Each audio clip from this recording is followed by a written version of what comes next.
O coma é um estado de sono profundo, do qual a pessoa não pode ser despertada, mesmo com estímulos dolorosos, sonoros ou visuais.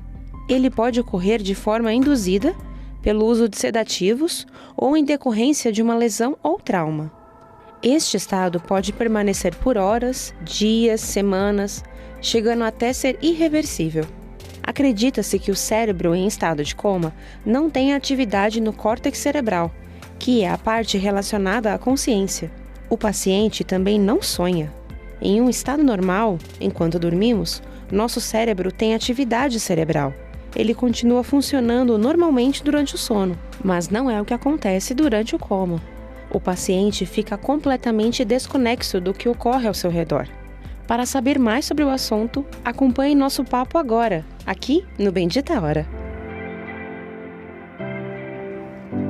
É isso mesmo, esse é um tema especial no Bendita Hora, esse é um tema que intriga muita gente. E para saber o que a ciência já sabe sobre esse assunto, eu recebo aqui com muita alegria o Dr. Júlio Pereira, que é neurocirurgião, está aqui para nós. Boa tarde, seja bem-vindo. Boa tarde, padre. Esse tema é muito curioso, né? Porque é tudo muito recente. Para você ter ideia, padre, ressonância e tomografia é do final da década de 80. Então, antes disso, esses temas de coma não existia direito para a gente, né? O sedativo é muito recente, é 1900, bem no início do século, né? Então, são temas muito novos. Então, antigamente, o que era morte e vida? O coração parou, a pessoa morria. Não existia hospital com essa tecnologia, não existia terapia intensiva, né?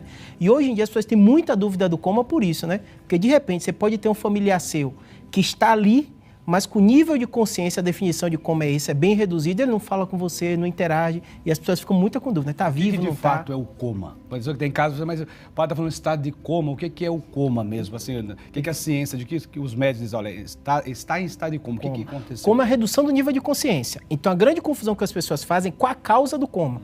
Pode ser um trauma, pode ser uma medicação. Uma diferença, a pessoa pode entrar no estado de coma por várias causas. Várias causas. Pode ser induzida pelo médico, por exemplo, se a pessoa está grave na UTI, com a pneumonia, o médico às vezes dá um remédio. O que aconteceu com muita gente agora na pandemia. Covid. Muitas pessoas foram induzidas ao coma. Perfeito. Ela não está respirando direito, sofrendo muito, a fadiga, o médico induz uma remedicação, reduz o nível de consciência. O coma é tão, às vezes, profundo que a pessoa não consegue respirar sozinho, por isso que tem que entubar. Isso gerou uma confusão na cabeça das pessoas, né? Que as pessoas achavam que aquilo que o médico estava fazendo estava matando as pessoas, né? As pessoas falam, mas não pode entubar assim. E algumas pessoas, a gente está em casa, algumas pessoas pensam assim, padre, vai entubar. E a gente pensa que, né? Mas assim, esse fato de levar ao coma, quando o médico faz esse sistema, qual o critério que o médico faz? Temos que fazer esse procedimento. Né? Cada doença é uma doença. Por exemplo, eu sou neurocirurgião. Todo paciente que eu vou operar, ele é entubado. Então, se às vezes assusta, fala, então às vezes você vai fazer uma cirurgia plástica, precisa ser entubado. Então, a anestesia, a gente tem um conhecimento muito bom, é muito seguro. A gente bota uma coisa que a gente chama BIS, né, o anestesista, para ver o nível que está de sedação através da medicação. O grande problema e o medo de todo mundo é o coma induzido por drogas. Então, por exemplo, você está falando da bebida alcoólica, né? Se a pessoa bebe muito, sabe o que? A gente cansa de ouvir falar, né? Fulano ficou em coma alcoólico. A bebida foi nível tão alto que afetou o cérebro que a pessoa perdeu o nível de consciência dela. Isso foi gerado mediante o uso excessivo do álcool. Remédio para dormir. Remédio. Isso, às vezes, eu tive um colega recente, médico, tomou um remédio para dormir e aí chamaram para tomar uma bebida, ele meio que esqueceu, não lembrava, misturou bebida com remédio para dormir, foi em coma. Olha aí, talvez você pense que você só vai chegar ao estado de coma pelo médico ou no hospital, por uma cirurgia, as causas que o senhor está dizendo aí. Mas se ela fizer uso excessivo de álcool, uso excessivo de remédio para dormir e outras causas, drogas também podem dar. Pode levar Vou dar um exemplo que é clássico. Eu sei que seu público aqui, né, que veio de saúde é muito idoso, né? Às vezes as pessoas, elas acabam tendo o coma por quê? Diabetes. Às vezes o açúcar baixa tanto que o cérebro não chega àquele açúcar necessário, ele entra em coma também. Diabetes, quando baixa também. Quando baixa o açúcar. E quando sobe também. Sobe também. Porque é bem curioso, porque o cérebro, estava vendo você falando com o cardiologista aqui antes, né, falando muito do coração, para você ter ideia, toda vez que o nosso sangue é bombeado, quase 25% de tudo que é bombeado vai para o cérebro. Então, se não chega oxigênio no cérebro por causa de uma parada cardíaca, você pode ir em estado de coma, mesmo que o coração volte a bombear. Se não chega açúcar direito, pode, e essas drogas que a gente falou ser induzida. E óbvio, o mais clássico que falou aí no início, vai ter um acidente. Se você tem uma pancada que lesa o cérebro, pode ser uma lesão tão grave que a pessoa fica em estado de coma.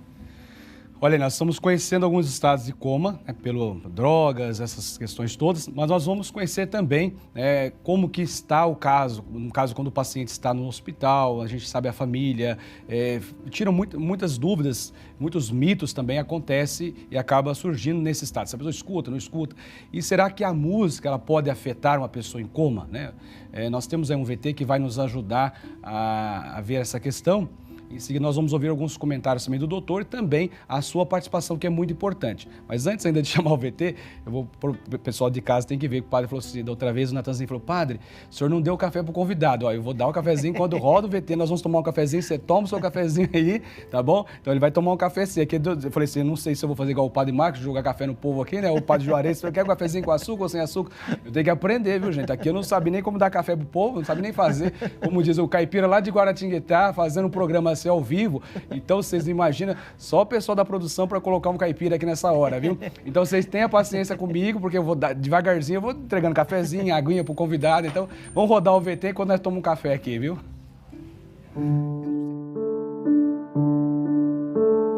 A música é um meio poderoso para tocar nossos sentimentos. Mas sabia que ela pode ajudar até mesmo o nosso físico? É o caso das pessoas que, com a ajuda da música, conseguiram sair do coma. Uma das histórias é a de uma menina que, após sofrer um acidente de carro, ficou em coma. A família, infelizmente, não sobreviveu ao ocorrido, então coube às enfermeiras tocarem Bruno Mars para a garotinha. Após um tempo, ela acordou. E as primeiras palavras foram as letras da música Just the Way You Are. Algo similar aconteceu com um senhor de 60 anos. Sua esposa teve a ideia de colocar Rolling Stones para ajudá-lo na recuperação. A emoção de lembrar que foi o primeiro disco que comprou fez com que ele acordasse. Os sentimentos e as lembranças são parte importante de quem somos e podem nos ajudar a sair de difíceis situações. Para fazer o café. Gente, olha a presepada. Ainda bem que eu não fiz o negócio ao vivo. Chamei o VT e fui pedir o café. Aí eu falei, como que abre o trem aqui do café, né? Fui puxar, aí a Mayara veio puxar o café. Aí eu falei, sirva aqui, porque eu não sei como servir esse trem. Tinha café, fia? O que aconteceu com o café? Fala o que aconteceu com o café pro povo que tá lá em casa. Que o convidado ficou esperando o café e eu fiquei assim, mas como que serve o café? Ainda bem que foi você. Perdão, não, foi eu. O erro foi 100% meu. Não dá pra... Ainda tem mais tempo de tomar café ainda? Dá tempo de tomar café ainda, né? Dá tempo, né? É que não dá pra escutar no ar, mas pode falar que eu que não apertei o botão. Ela disse que não apertou o botão, não sei o quê. Mas eu vou aprender a mexer. Tem até o final da semana pra aprender a mexer nesse bicho. Se você não apertar o botão, eu aperto, tá bom? Tá perdoado em nome de Jesus. Tá bom, filha? Deus abençoe. No próximo, passa café. Ainda bem que eu não pedi no ar, viu? Mas agora tá perdoado, tá perdoado. Deus abençoe, viu? Olha, gente, e coisa do programa ao vivo acontece essas coisas, viu? Mas nessa... Ó, tô sentindo até o cheirinho do café. Agora tá. Não senti o cheiro, falei, não sei que café que esse não tem cheiro, né? Mas tá bom. Gente, nós estávamos falando aí, rodou um VT aí, tem participação dos nossos convidados. E desculpa a presepada aqui, mas assim mesmo tem que fazer o programa mais leve, descontraído. O Juarez faz essas presepadas aqui, né? A gente também tem nossas presepadas. Mas deixa eu dizer uma coisa pra você. Você tá acompanhando nosso programa especial, é coisa séria, viu, gente? Não é programa bagunçado, não. A gente vai bagunça, não. Mas assim, nós temos a interação com os nossos convidados, vamos falar um pouquinho sobre o nosso VT também, sobre a música, sobre esse cuidado. E o doutor tá aqui para nos ajudar. Doutor Júlio Pereira, neurocirurgião, vai falar, seu padre Kleber. Eu vim aqui, o doutor veio, né, para toda a competência dele, só que só nos perdemos aqui no café. Nós temos a interação. O senhor quer falar um pouquinho sobre o VT para nós? Depois a gente vai interagir com você que está aí. Continue mandando as suas perguntas, a sua interação com a gente pelo nosso canal no YouTube. Vai interagindo com a gente, porque isso é gostoso demais, torna o programa mais gostoso, mais agradável e descontraído mesmo, como tem que ser. O Natan falou, pá, deixa o programa rolar, que vai ser assim, e graças a Deus está sendo como tem que ser. E eu falo isso mesmo, Pedro. A gente vai adoecer, não tem jeito, né? E a gente, quando fala de doença, é um tema pesado, né? Coma, né? Sedação. Mas toda vez que a gente faz leve, a gente tem que imaginar, vai acontecer com a gente gente nunca sabe o que é, e o programa é de informação, né? Claro. E esse VT foi muito importante por causa do seguinte, padre. Toda vez que você tem um parente em coma, e na pandemia aconteceu muito isso, a pessoa ficou na dúvida, ele está ouvindo o que eu estou falando? Ele está com tubo na garganta, o médico está dando remédio, né? E antigamente a gente mesmo, o médico, não tinha acesso a essa informação, hoje a gente consegue ter melhor. Muitos casos, quando é por causa de um acidente ou uma coisa mais séria, a gente não consegue ter 100% de certeza. Quando é medicação, a gente consegue falar, ele está ouvindo. Só que, na maioria das vezes, o paciente ele não tem plena consciência, já que o termo coma é justamente isso, redução do nível de consciência. Mas a gente estimula todo familiar a ouvir, a falar, a tocar, óbvio que se o médico permitir, né? No caso da pandemia, às vezes não se permitia tanto, né? E o que se falou bem interessante aqui é da música. A música, a gente sabe, até pacientes que têm estados, né, por alteração de consciência, por exemplo, com Alzheimer, você sabe que na música ele consegue ter uma certa conexão. Então tem pessoas que já nem falam direito, conseguem cantar, conseguem tocar. Você botar no YouTube, você deve ter recebido muito caso assim, né? Que você vê às vezes uma pessoa bem idosa, quando ela canta bem. Na igreja você deve ver às vezes muito isso, né? O idoso que às vezes nem fala direito, mas consegue ter essa sensação da música. Então o toque, o contato é muito relevante. Justamente a participação da Patrícia, né? Patrícia Leandro, ela diz boa tarde, querida Patrícia, obrigado pela sua participação, viu? Então ela justamente gostaria de saber se o paciente em coma pode ouvir, sentir e ter gestos involuntários.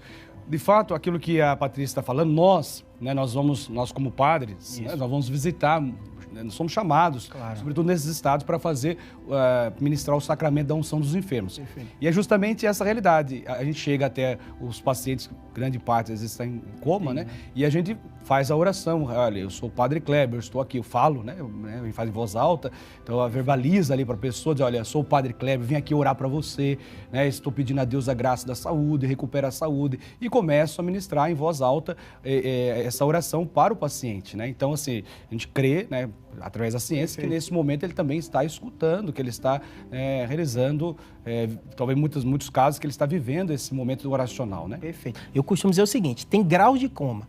Quando às vezes é a medicação, às vezes a gente consegue dizer, não está ouvindo, de forma clara. Mas casos como o do senhor, às vezes paciente grave, eu falo que na medicina nem tudo não é preto no branco. Às vezes tem uma área cinzenta. Eu falo com todo familiar. Converse com ele, fale em voz alta. A gente tem dois fatores, padre, como o do senhor. O senhor percebe que o senhor está falando para ele, mas tem todo mundo ao redor. Sim. E às vezes o impacto também tem aquilo na sua vida. Então eu falo para o familiar, fale, converse. Se o médico permitir na UTI, toque na mão. Isso é muito relevante. Muitos pacientes que às vezes voltam do estado, eles lembram. Não é uma memória tão clara temporalmente, mas às vezes ele fala, eu lembro que fulano veio aqui, eu lembro a voz. Às vezes lembra até do tema. Então é muito relevante fazer isso. Fala, toca, pergunta o médico antes, porque às vezes é uma coisa medicamentosa, você fala, com certeza não, mas esse contato é bem relevante. Perfeito. Nós temos mais um comentário aí na tela, que é a dona Noêmia, ela diz, minha mãe ficou em estado de coma e eu chorava muito perto dela. O médico pediu para me falar que bem no ouvido dela, porque ela escutava o que eu dizia. Né? Então, mas nessa linha. Acho que a grande dúvida, né, se de fato o paciente, o ente querido, o familiar ali, o papai, a mamãe, os filhos, de fato ele está nesse estado de coma, ele consegue ouvir. O senhor vai respondendo, vou servir o cafezinho do senhor. Obrigado, agora vai. Com açúcar, adoçante.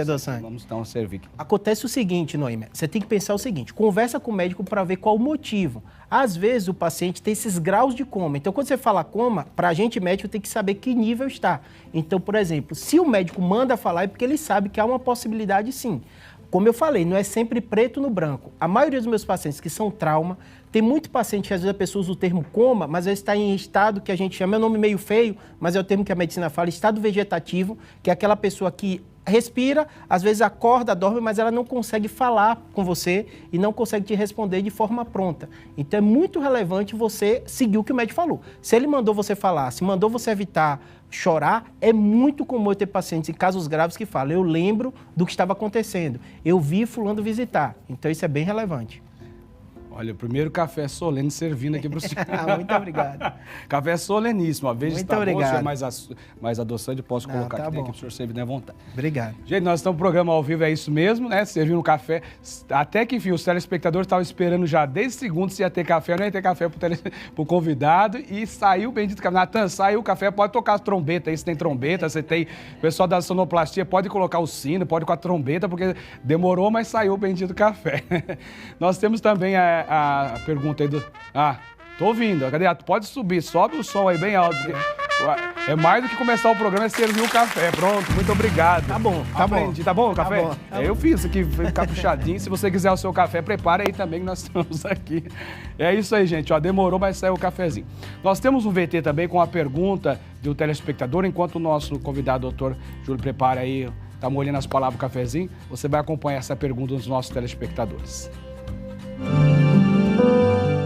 Minha mãe está em coma e não tenho coragem de visitá-la. Como superar isso?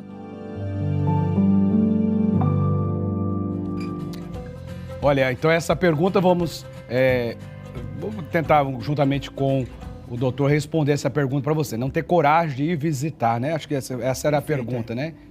Eu costumo dizer o seguinte, né? O padre tem esse clima leve também, como o padre Juarez e outros, eu falo o seguinte: se a gente se entende como ser biológico, a gente tem um ciclo de vida. E o ciclo de vida, às vezes, tem fase difícil, né? Eu tive filho pequeno, tenho um filho de 8 anos, a gente sabe que, às vezes, pequenininho é difícil. O envelhecimento, adoecer, faz parte da vida. Óbvio que ninguém vai ser obrigado a visitar, mas às vezes eu ouço essa história de familiares assim: ah, Júlio, eu quero ficar com a imagem dele boa. Ele às vezes tem uma imagem sem cura, ele tem uma doença sem cura. Eu falo com todo mundo: você vai passar por isso. Então a gente, quando está vivendo, a gente se acha meio imortal, né? Que a gente tem, mas todo mundo vai adoecer. E a gente não sabe. E no momento que você está frágil, todo paciente refere isso. A melhor sensação dele não é estar no hospital bom, não é ter o melhor médico, é ter quem ele ama do lado, porque ele se sente seguro e protegido. E a rotina hospitalar é muito tensa. Vou dar um dado para o senhor, só para o senhor ter ideia. Qualquer paciente colocado no UTI, pode ser o senhor, forte como a gente tiver, e só colocar no ambiente de UTI, aumenta a chance de transtorno de ansiedade, os delírios é quase 15%. Então, mesmo que a pessoa não tenha nada, só de colocar ela na UTI, a luz é diferente, noite e dia é diferente, toda hora você vai ter contato com gente diferente, você não vai ter aquele ambiente tão harmônico como o da sua casa, a temperatura é diferente. Então, já é traumático sair da tua casa, do conforto da intimidade da nossa casa. E daí para um ambiente de UTI já é todo transtorno. E depois a presença do ente querido familiar, isso vai trazer mais segurança, como o senhor falou. Muita. Né? E como eu lido com doenças graves, eu tenho muito contato, tanto na beneficência, nos CIROS, os hospitais que eu trabalho, sempre tem a visita do padre, né, ou da freira que está passando ali. Eles ficam impressionados, falam: Júlio, quando você chega perto, o alívio que eles sentem, porque é um rosto diferente, né, é um conforto. E o familiar, o horário da visita, é impressionante como a afeição do paciente muda. Então eu falo para ela, óbvio que é difícil a gente julgar as pessoas, tem gente que não aguenta mesmo, né? O senhor deve conviver com isso, às vezes até no enterro a familiar não consegue ir, né? Mas se ela conseguir ou tiver alguém que na família faça papel, é muito relevante. Então, ó, claro, é um processo, né? Se abre a graça de Deus, acolha aí a orientação do doutor, né? Nessa presença, nessa dar segurança, a presença, claro, sem dúvida, a presença do familiar vai dar segurança. É só me colocar no lugar. Como é que eu estaria? Eu gostaria que tivesse alguém comigo? Claro que eu gostaria. Então, se for alguém mais próximo, talvez na família se dividir aquele que consegue estar mais próximo, para que isso seja de fato humanizado, né? Viver esse momento de dor, mas com a presença, eu sei que a presença do religioso, do padre, a presença do familiar vai trazer essa segurança, e eu tenho até a ciência mostra que a recuperação do paciente é até muito melhor daquele que tem, né, essa presença. Nós temos também a questão dos livros, cinemas, TV, que já exploraram muito esse tema. Né? Esse tema é bem explorado porque acaba sendo um pouco meio mito, polêmica e bem questionador. Nós vamos acompanhar um pouquinho aí do trecho da novela A Vida da Gente, né, produzida pela TV Globo e foi exibida entre 2011 e 2012. E a personagem Ana, interpretada pela atriz Fernanda Vasconcelos, é uma tenista promissora e orgulho da mãe, mas que fica em coma após sofrer um grave acidente, como o doutor estava falando para nós, né? Nós vamos ver esse trecho e perceba aí como que é interessante esse caso. E o doutor vai comentar para nós. Que é forte, né, doutor? E acontece direto, padre. Uma coisa, até da outra vez falando no programa, é o seguinte: me pergunta muito o paciente quando acontece, fala assim: Júlio, isso é milagre, isso é... Meu papel é técnico, eu estudei medicina, né? Então eu deixo para os padres, para os religiosos muito conversar com essa parte. Mas é uma experiência pessoal. O que eu digo para todo familiar: quando você tem alguém que você ama, que passa por uma neurocirurgia, tá em UTI, ficou em coma, né? Toda a sensação é essa que a novela passou, né? Só que o que eu digo que é diferente, às vezes, da novela no filme, ele tem que reduzir aquilo num período muito curto. Então, às vezes, não é da noite para o dia. O familiar foi lá: ô Júlio, hoje ele abriu, hoje ele apertou minha mão, hoje ele me respondeu com a cabeça. É um processo. É um processo. Às vezes, para a gente médico que passa ali 10, 15 minutos entrevistando e conversando, a gente não vê tão bem como o familiar. Então, às vezes, o familiar fala: ó Júlio, hoje ele ficou mais desperto, ficou aberto o olho mais tempo. Hoje ele interagiu comigo e a gente no processo vai vendo essa melhora. Então isso que passou no filme realmente acontece, em especial nessa situação, né? Um jovem, às vezes é um acidente, às vezes o médico tirou um remédio, o familiar não tem um detalhe técnico, né? Mas às vezes tem todo esse processo que acontece. Não tem um detalhe técnico, mas ele tem a reação direta do paciente, o retorno do paciente dia a dia ali, minuto a minuto, né? Tanto que eu falo que a primeira pessoa que eu pergunto quando eu chego na UTI, a técnica de enfermagem está ali do lado, 24 horas, ela tem às vezes o feedback melhor até do que a gente médico, passa alguns minutos, né? E o familiar, às vezes tem aqueles leitos de UTI, hoje a medicina está humanizando muito, né? Tem alguém do lado, familiar, e fala, ó, hoje ele está melhor, hoje ele está mais agitado, hoje ele ficou nervoso. E esse feedback é subjetivo, mas é muito importante, padre. Nós somos um assunto aqui um pouco, né, talvez vocês em casa, né, ou às vezes pessoas que estão nos hospitais mesmo nos acompanhando, né, aqui a audiência da Rede Vida é gigantesca, o Brasil inteiro está ligado aqui, eu sei que temos uma produção gigantesca trabalhando, quero parabenizar a produção, porque o trabalho de hoje do nosso programa é sensacional. Nós temos aí um comentário especial, nós temos a Bia que entrou em coma num momento especial aí, nós vamos acompanhar esse VT que vai rodar agora, o que é? Seu comentário, comentário na tela. Nós temos a Bia, a Rita, eu tomo remédio para o transtorno bipolar e tomo muito vinho. Posso entrar em coma? Isso. Então, é a bebida alcoólica associada a medicamentos. Né? Isso é muito comum. Como eu sou neurocirurgião, eu passo muito remédio para epilepsia. É o que eu digo para o paciente. Toda bula vai dizer que os 2 remédios são metabolizados no fígado. Você está até falando aqui um pouquinho antes, né? Então, você tem que ter muito cuidado. Converse com o seu médico. Eu, particularmente, converso com meus pacientes porque eu vou ver a dose do remédio, vou orientar como ele vai tomar. Falo, nunca pare de tomar um remédio. Se você for tomar o mínimo possível, mas é situação a situação. Então, ela tem uma doença que ela vai precisar do uso crônico do remédio, ela tem que conversar muito verdadeiro com o psiquiatra dela, porque muitas vezes o paciente faz o que eu não quero. Eu falo para o paciente, a mentira é a pior solução. Fala o que você vai fazer e a gente tenta evitar o dano. Um erro muito comum do paciente é parar de tomar o remédio. Então, no caso, a Rita está pedindo uma orientação aqui para nós, se ela pode entrar em coma por causa do uso do medicamento. Pode prejudicar. Pode prejudicar. O ideal seria justamente que conversar com o médico conversasse com o médico, né? E ela disse que ela toma muito vinho, né? Tomar um vinhozinho, né? Lá ou colar. O que acontece muito é o seguinte, tem doenças, depressão, ansiedade, às vezes transtorno bipolar, não tem jeito, a pessoa fica muito ansiosa pela doença. E o álcool, ele tem o efeito no cérebro de relaxar. Então, o paciente tem essa sensação de bem-estar e aí ele se sente bem. Só que o grande problema é o metabolismo das duas coisas, que um pode interferir no outro, né? E como ela falou, a depender se ela tomar sedativo, porque às vezes o paciente tem transtorno bipolar, ele precisa de algum tipo de remédio, pode os dois estar combinados. Se ela conversa com o médico dele, ele vai orientar melhor. Acho que é importante aqui, nós estamos batendo papo, claro, com um profissional na área, os profissionais que vêm aqui, todos eles com muita sabedoria, todos de posse daquilo que foi formado para isso. Porém, sempre é bom orientar o telespectador, que a gente dá a dica, que ele procure sempre um profissional na área, né?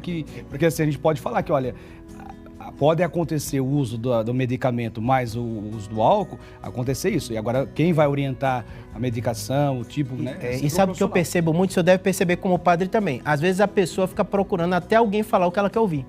Olha. Então, às vezes faz a mesma pergunta. O senhor deve notar isso também, né? Eles vão assim, parece igual confissão. Você vai escutando um padre, eles vão confessar com o padre. Ele fala assim, vou até um padre que fala que isso não é pecado. Isso, mas, é isso mesmo. Olha, eu vou até o padre que fala, eu tomo isso, não sei se é o caso da dona Rita, nós somos outro caso, mas tem vários pacientes que vão procurar um médico e falam que... Ou bota no Google, até ver se alguma daquelas respostas... É o doutor número 1, né? O doutor Google, ele fala tudo. Então, eu falo com Rita, a principal coisa é fazer o que ela fez, perguntar. Informação sempre é bom. Mas, ao mesmo tempo, ela tem que notar, porque provavelmente ela fez ao médico dela, qual foi a resposta dela, e ele sabe melhor do que eu, que estou ouvindo uma historinha curta dela, não sei as doses do remédio, nada disso, né? Mas, Rita, nunca faça de procurar até alguém falar o que você quer ouvir. Eu brinco com o paciente, às vezes chega paciente, padre, com uma folhinha, que nem o senhor falou de confissão, com opera ou não opera. Aí eu até brinco com o paciente, quem está ganhando aí que eu não quero perder, né? Mas eu falo, não deve seguir isso.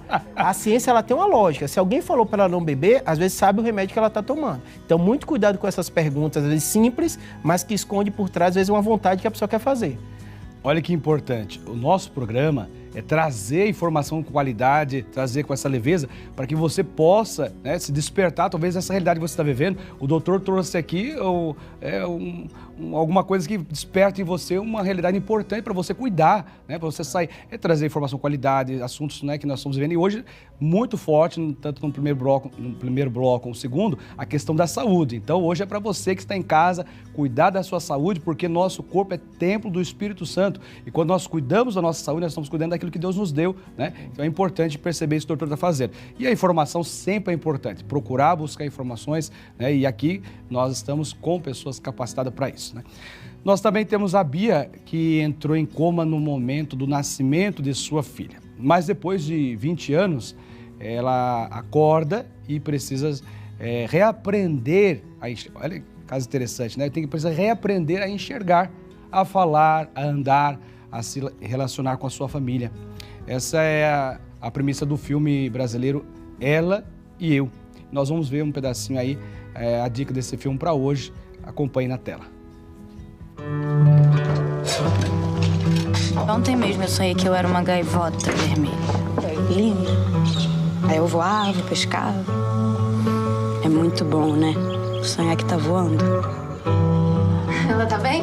Tá bem, hoje foi meio caos aqui, todo mundo atrasado. Mas já virei ela, já troquei, tá tudo certo.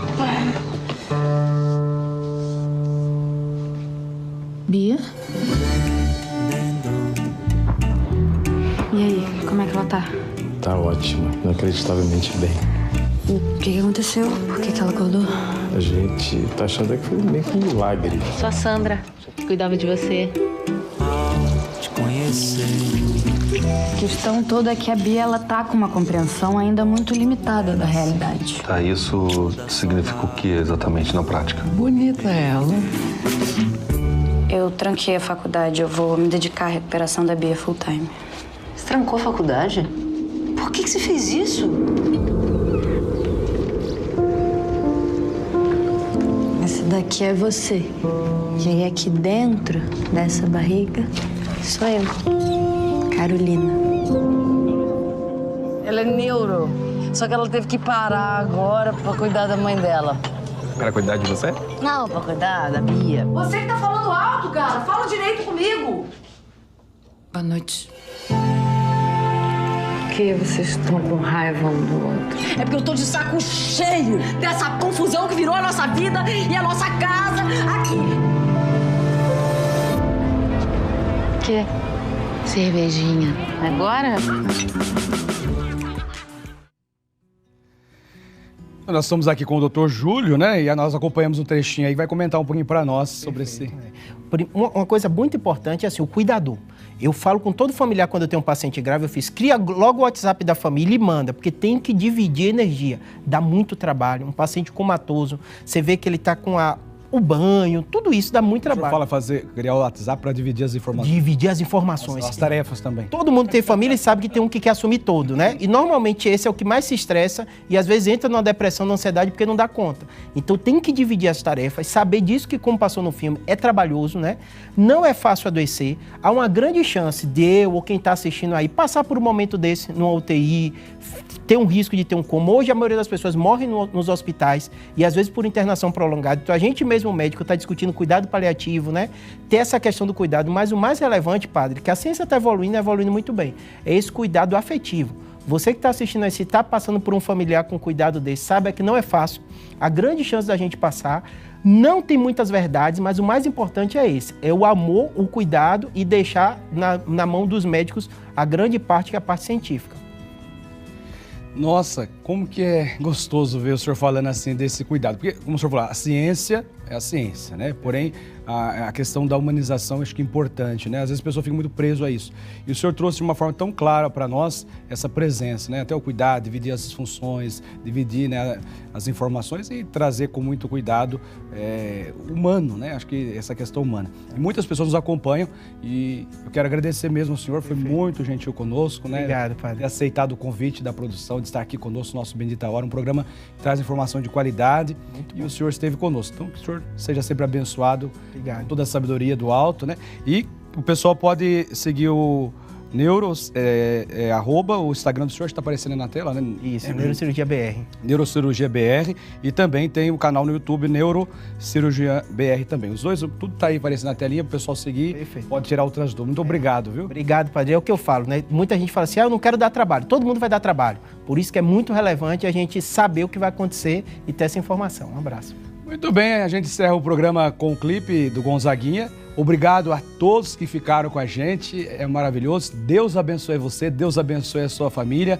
E voltamos amanhã, porque nós cremos que a batalha é grande, mas a vitória é certa.